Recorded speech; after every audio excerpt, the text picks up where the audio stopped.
The quality of our thoughts determine the quality of our lives. Scripture, in fact, instructs us, do not be conformed to the world, but be transformed by the renewing of your mind. Why is the mind so important? The mind is important because the script of our lives unfold within the confines of our mind. Greatness or mediocrity, significance or silliness, purposeful living or prodigal living, or even for that matter, achievement or addiction is all an outcome of how we take care of our mind. I want to share with you a few ways in terms of how you can actually mind your mind and leverage this great gift of the mind which God has given us. The first way to do it is what I call a cleanup. It's important that you and me have a cleanup break for our mind.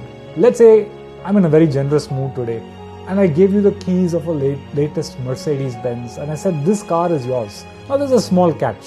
The catch is the windshield or the glass in front is completely soiled. It is so soiled that you can't even see through it.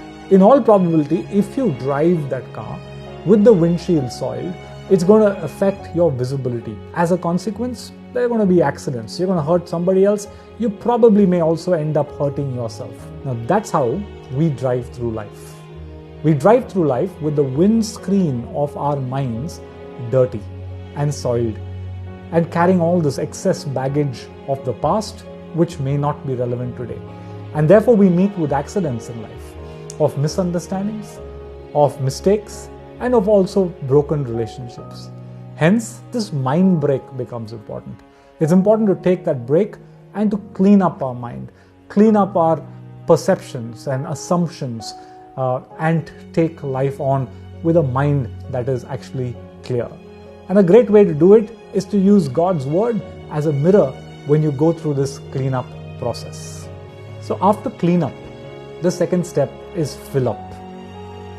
Mind care requires you to fill your mind with a healthy diet on a daily basis.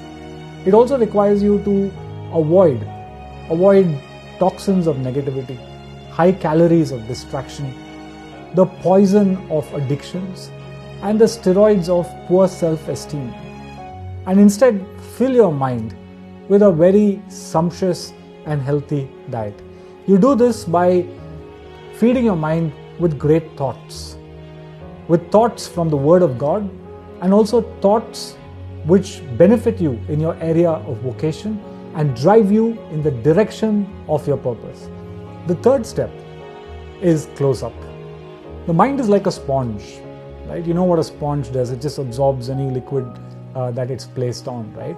The mind is just like that. It absorbs thoughts, perceptions, assumptions, experiences, sensations.